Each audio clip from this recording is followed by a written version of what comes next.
Welcome to Amaravati గళం. నేను మీ వరప్రసాద్. ఈ రోజున గుంటూరు జిల్లా పొన్నూరు పట్టణంలో అయితే ఒక పసుపు పండుగ జరుగుతుంది. ఏదైతే కూటమి బలపరిచిన అభ్యర్థి ధూళిపాల నరేంద్ర కుమార్ 7వ సారి తన నామినేషన్ దాఖలు చేయనున్నారు. ఈ నేపథ్యంలో పొన్నూరు మండలం చింతలపూడిలోని ఆయన స్వగృహం కూడా ధూళిపాల నరేంద్ర కుమార్ అయితే నామినేషన్ కార్యక్రమాన్ని ప్రారంభించనున్నారు. ఆ ర్యాలీ కార్యక్రమం కొద్దిసేపట్లో ప్రారంభమవుతుంది. అసలు పొన్నూరు నియోజకవర్గం అంటే గుర్తొచ్చే పేరు ధూళిపాల. ఎందుకంటే ఈ నియోజకవర్గంలో 15 సార్లు ఎన్నికలు జరిగితే 7 సార్లు తెలుగుదేశం జెండాను రెపరెపలాడించి విజయ పతాకాన్ని ఎగరవేసిన కుటుంబం ధూళిపాల కుటుంబం.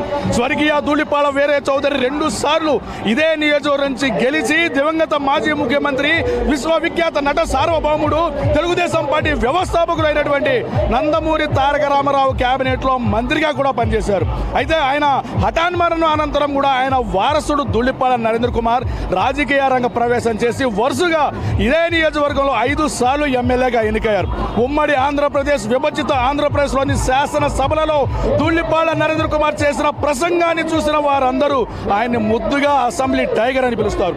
సంక్షేమం అభివృద్ధి 2 కళ్లుగా భావించే నరేంద్ర కుమార్ నియోజకవర్గంలో సుపరిపాలన అందించి తనదైన ముద్రను వేసుకున్నారు. ప్రజా సమస్యల పరిష్కారం, నియోజకవర్గ అభివృద్ధి విషయంలో ఆయనకు సహకరించిన వ్యక్తులు తనకు మద్దతు పలగని ప్రాంతాలకు కూడా సముచిత గౌరవం కల్పిస్తూ ఆయా ప్రాంతాల అభివృద్ధి కృషి చేస్తూ ఎన్నికలప్పుడు మాత్రమే రాజకీయాలు తప్ప అభివృద్ధి చేసే విషయంలో, సంక్షేమ పథకాల ఫలాలు అందించే అంశంలో తమకు అందరూ సమానమేనంటూ ఆయన వ్యవహరించే విధానం ప్రత్యర్థ పార్టీలో కూడా ఆయనకు అభిమానులు సంపాదించి పెట్టింది.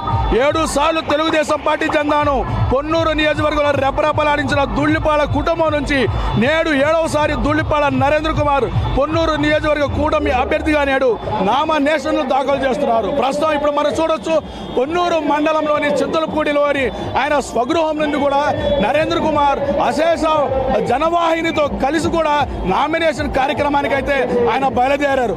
ఆయన ఇప్పుడే ప్రచార అదే సంబంధించి ఆ నామినేషన్ కార్యక్రమం సందర్భంగా ఏర్పాటు చేసినటువంటి ఆ ప్రత్యేక వాహనం పైన కూడా ఆయన బయలుదేరారు. ఆయన వెంట తెలుగుదేశం పార్టీలో అంటే ఏళ్ల తరబడి పనిచేస్తున్నటువంటి సీనియర్ నాయకులు ఉన్నారు.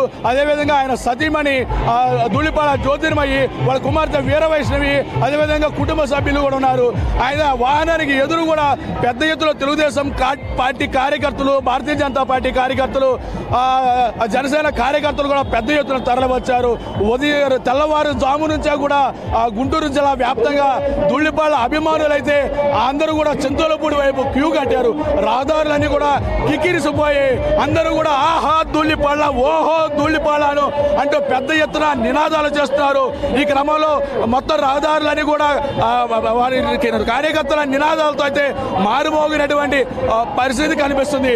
ఎక్కడ చూసినా తెలుగుదేశం పార్టీ జెండాలు, తెల్లటి జనసేన పార్టీ జెండాలు, కాషాయం రంగులో ఉన్నటువంటి భారతీయ జనతా పార్టీ జెండాలు అయితే రెపరెపలాడుతున్నాయి.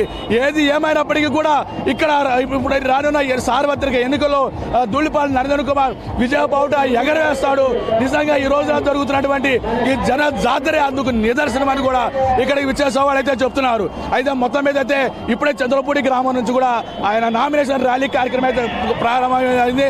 అయితే ఈ నామినేషన్ ర్యాలీ చంద్రపూడి గ్రామం నుంచి కూడా జీబీసీ రహదారి వెంబడి హైలైట్ సెంటర్కు చేరుకుంటుంది. హైలైట్ సెంటర్ చేరుకున్న అనంతరం కూడా ధూళిపాల నరేంద్ర కుమార్ కొద్ది సమయం ప్రజల్ని ఉద్దేశించి ప్రసంగిస్తారు. అనంతరం తోటముగుడి మార్గం తోటముగుడి మీదుగా గాంధీబొమ్మ సెంటర్, అదేవిధంగా తహసీల్ కార్యాలయం దాటుకొని కూడా మున్సిపల్ కార్యాలయం వద్ద ఏర్పాటు చేసినటువంటి ఎవరైతే ఆర్ఓ ఉన్నారో అక్కడ ఆయన కూడా తన నామినేషన్ అయితే దాఖలు చేయనున్నారు. మొత్తానికి అయితే పొన్నూరు నియోజకవర్గం అయితే ఈ రోజున మొత్తం పసుపు మయమైంది. మరిన్ని అప్డేట్స్ కోసం చూస్తూనే ఉండండి అమరావతి గళం. కెమెరామెన్ ఆర్కేతో వరప్రసాద్, అమరావతి గళం, పొన్నూరు నియోజకవర్గం, చింతలపూడి గ్రామం నుంచి.